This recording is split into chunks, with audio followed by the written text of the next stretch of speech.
Bienvenue dans le podcast Au cœur de mon cycle. Je suis Mathilde Thiésy et ce podcast est un espace pour toutes les femmes qui sentent que leur corps essaie de leur dire quelque chose. En 2017, j'ai perdu mon rein droit à cause de lésions d'endométriose que personne n'avait vu venir. Pendant plus de 15 ans, on m'a dit que mes douleurs étaient normales. Eh bien non, ce n'était pas normal. J'ai eu un très beau cheminement depuis, parfois douloureux, transformateur, mais surtout très profond, qui m'a amené à comprendre quelque chose d'essentiel. Nos symptômes ne sont pas nos ennemis, ce sont des messagers et ils parlent bien au-delà du corps physique. Aujourd'hui, j'accompagne les femmes du corps au cœur, des symptômes vers une reconnexion profonde à elles-mêmes, physiquement, mentalement, émotionnellement, énergétiquement et spirituellement. Dans ce podcast, vous trouverez des épisodes solo et des conversations avec des invités exceptionnels sur évidemment le bien-être des femmes. Abonnez-vous pour ne manquer aucun épisode. Je suis si heureuse que vous soyez là. Je vous souhaite une très belle écoute. Bonjour à toutes, bonjour à tous. Je suis très heureuse de vous retrouver pour un nouvel épisode de Au cœur de mon cycle. Aujourd'hui, un épisode un petit peu personnel, dans le sens où je l'ai intitulé Redevenir femme au-delà du rôle de maman, au-delà du rôle d'épouse, au-delà de tous les rôles entre guillemets qu'on peut jouer.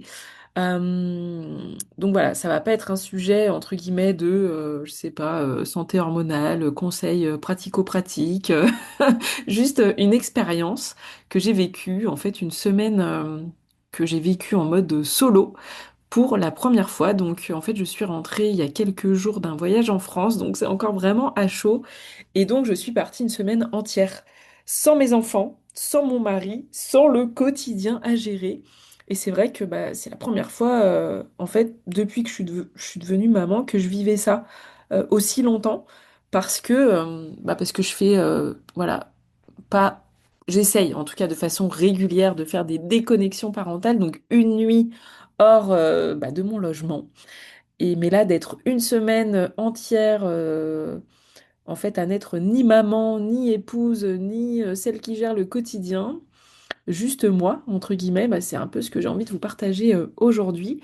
Je me dis qu'il y a peut-être certaines d'entre vous qui vont se reconnaître dans cette sensation, en fait, cette impression de perdre un peu le fil de qui on est en dehors de nos rôles. Voilà, nos rôles, notamment de maman, d'épouse, et tous les rôles qu'on peut avoir finalement. Parce que là, je vous cite cela parce que moi, c'est ce qui me concerne au moment, à ce moment T de ma vie, mais voilà. Donc j'ai pris l'avion, voilà, un soir, je suis arrivée à Paris le matin, enfin oui, le matin, et puis en fait, c'était trop bien, enfin, j'ai complètement improbable. Mon père était ce jour-là sur Paris, ma sœur, il y a un rendez-vous qui s'est annulé, donc on a pu manger tous les trois, alors que c'était pas du tout entre guillemets prévu. Et c'est vrai que en fait, ça peut paraître un peu banal de vous partager ça, mais quand on vit à 6000 ou je sais pas 8000 bornes kilomètres de ma famille en fait, de mes sœurs, de mes parents, et quand ça fait plus de 10 ans, et ben quand on fait des retrouvailles comme ça, et bien c'était absolument magique, c'était précieux, ça m'a nourri le cœur en fait d'arriver, même si j'étais fatiguée, en fait c'était trop bien de de commencer la journée direct comme ça et puis de prendre le temps pour l'après-midi. Après voilà, mon père et ma sœur avaient évidemment des obligations. Mais moi, j'ai décidé de faire la touriste à Paris en mode solo. C'était absolument magique, super. Je suis allée visiter le jardin du Luxembourg. J'ai flâné les allées, j'ai vu les fontaines. En fait, j'ai flâné dans Paris. J'ai marché sans destination précise. Je suis allée dans des églises, la chose que je fais absolument jamais. Alors pas dans le but voilà religieux, mais le but un peu sacré. Pas but, mais l'intention en fait de mettre un peu du sacré et puis d'être juste présente avec moi. Alors j'ai énormément marché, ça m'a fait trop du bien. Et puis aussi de partager en fait le quotidien avec ma sœur.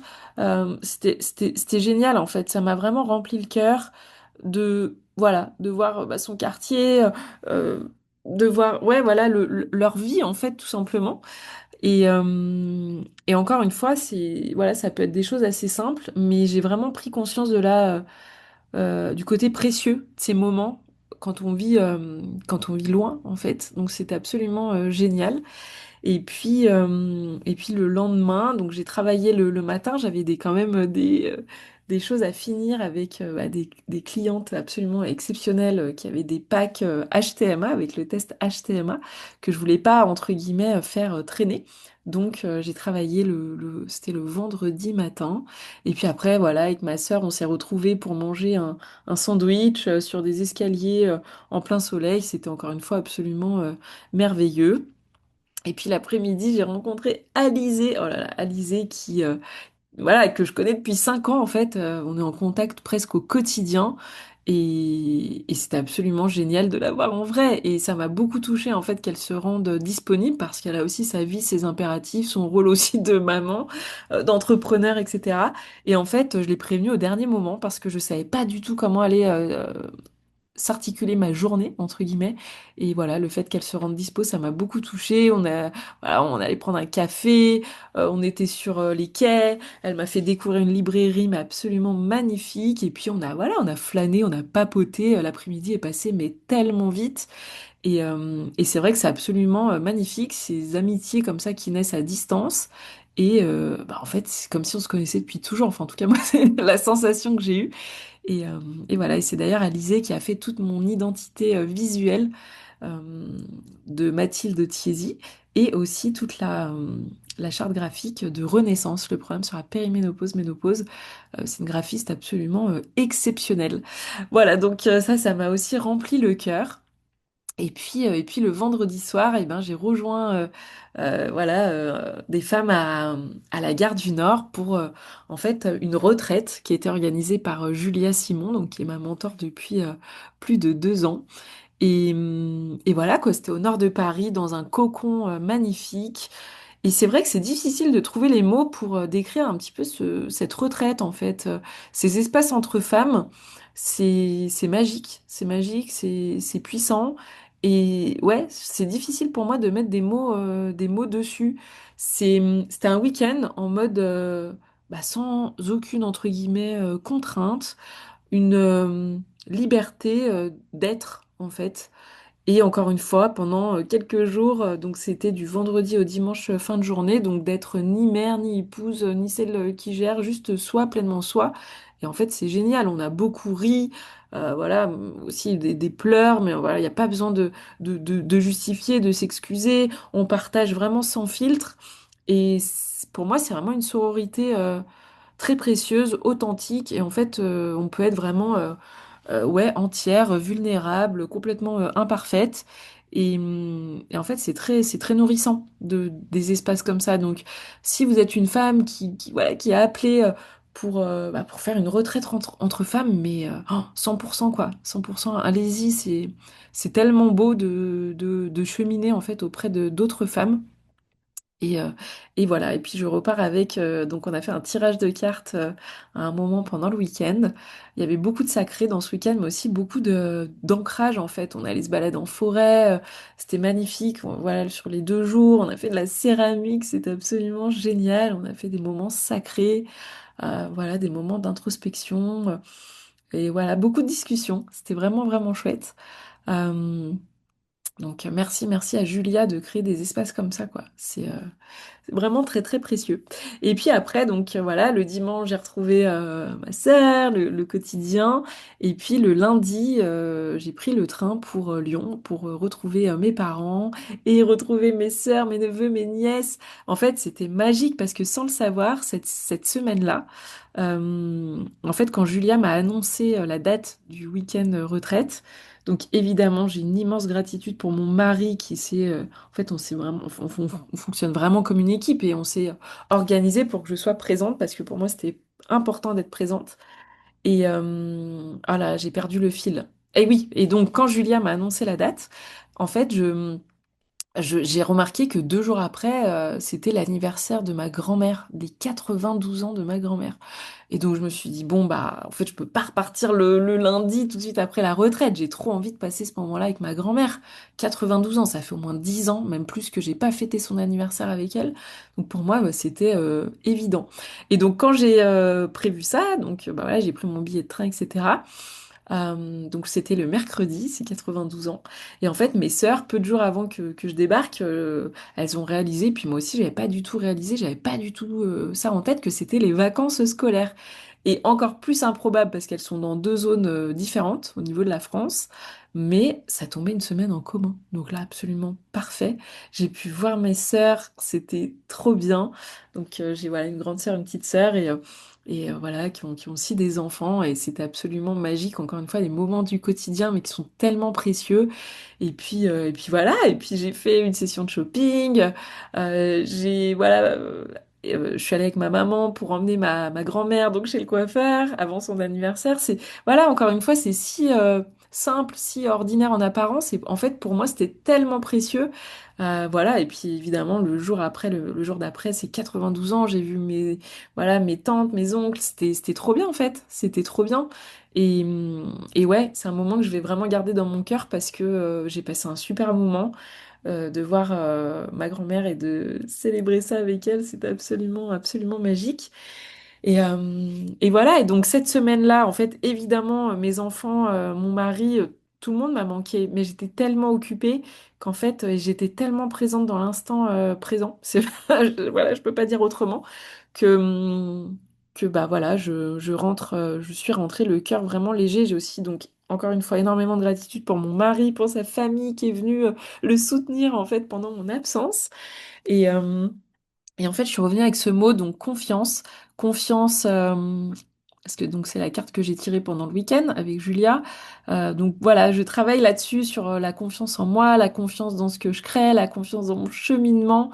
Euh, et, et voilà, et c'est vrai qu'aussi j'ai une prise de conscience dans le sens où on parle beaucoup de prendre soin de soi. Moi, c'est quand même un peu mon quotidien de, entre guillemets, routine, alimentation, sport, bien-être, etc. Mais prendre soin de soi, c'est aussi ça, en fait. C'est se donner la permission de partir. C'est de se donner la permission de redevenir juste une femme, entre guillemets, avant d'être une maman. De, moi aussi, me retrouver dans mes racines, aussi dans la sororité, de ralentir, de flâner, de pas avoir d'agenda. Voilà, j'avais fait en sorte de vraiment m'organiser d'un point de vue pro pour être dispo, en fait, 100% dispo. Et je pense vraiment à peut-être vous qui m'écoutez, qui n'osez pas, qui culpabilisent en fait à l'idée de peut-être partir sur leurs enfants et même qui ont peut-être un peu ouais, oublié ou mis de côté bah, la femme qu'elles étaient avant, en fait, avant de devenir maman, avant de devenir épouse ou peu importe en fait le rôle. Euh, mais voilà, donc ce voyage, il m'a vraiment ancré dans le fait que bah, je suis pas que maman, évidemment, je suis pas que épouse, et puis je suis pas que celle qui gère, entre guillemets, le quotidien, alors avec mon mari, évidemment, mais voilà. Et si vous m'écoutez, sachez que bah, c'est la même chose pour vous, en fait. Vous êtes voilà, une femme, enfin des femmes entières, et vous avez aussi besoin d'être nourrie sur tous les plans, et pas de seulement donner. Et ça, c'est important pour moi de le partager. Et j'ai aussi envie de parler de la culpabilité, évidemment, parce que évidemment, j'ai beaucoup culpabilisé, entre guillemets, avant. Et en fait, je me dis, ben voilà, de laisser une semaine mes enfants, mon mari, pas une nuit, pas deux nuits, mais une semaine. Ben, en fait, franchement, bah, ça m'a fait le plus grand bien, quoi. Ça m'a fait le plus grand bien. Et je me considère pas du tout comme égoïste. Euh, Encore une fois, voilà, immense gratitude pour mon mari, en fait, qui m'a permis de prendre ce temps. Et, et franchement, bah, il n'y a pas à dire, mais je trouve qu'une maman qui se ressource, qui va bien, qui est bien dans sa vie, bah, c'est une maman qui en fait revient plus présente, plus patiente, plus en joie. Voilà, les retrouvailles, c'était magique parce qu'en fait, ces moments-là, je les vis jamais parce que je suis toujours là. Alors un peu avec mon mari quand il part, mais voilà, c'est jamais une semaine complète. Donc voilà, la culpabilité, c'est quelque chose que je comprends, mais c'est vrai que elle peut nous bloquer dans le fait de prendre soin de nous. Donc voilà, si ça peut planter des petites graines. Voilà ce que j'avais envie de vous partager. J'espère que c'était pas trop décousu, je pense pas. C'est vrai que moi, comme d'hab, hein, j'y suis un petit peu allée au feeling. Euh, Mais voilà, je peux que vous souhaiter de prendre soin de vous, que si votre corps vous envoie plein de signaux, de les écouter évidemment. Et puis, je vous laisse avec la description, d'aller voir mon site, si vous avez voilà, l'envie, l'élan qu'on chemine ensemble. Je vous remercie pour votre présence, pour votre écoute et je vous dis à très vite pour le prochain épisode. Cet épisode est maintenant fini. Merci infiniment pour votre présence. J'espère que cet épisode vous a rappelé quelque chose d'essentiel. Votre corps n'est jamais contre vous, il est temps de l'écouter. Alors si vous souhaitez aller plus loin, vous trouverez en description le lien vers mon site web mathildethiesi.com ainsi que mes accompagnements. Pensez à vous abonner, à laisser un avis, ça aide énormément le podcast à grandir et à toucher d'autres femmes qui pourraient en avoir besoin. Et si cet épisode vous a parlé, partagez-le à une amie, à une sœur, à une femme autour de vous. Je vous remercie encore pour votre écoute, votre présence. Je vous dis à très vite pour le prochain épisode et d'ici là, prenez bien soin de vous.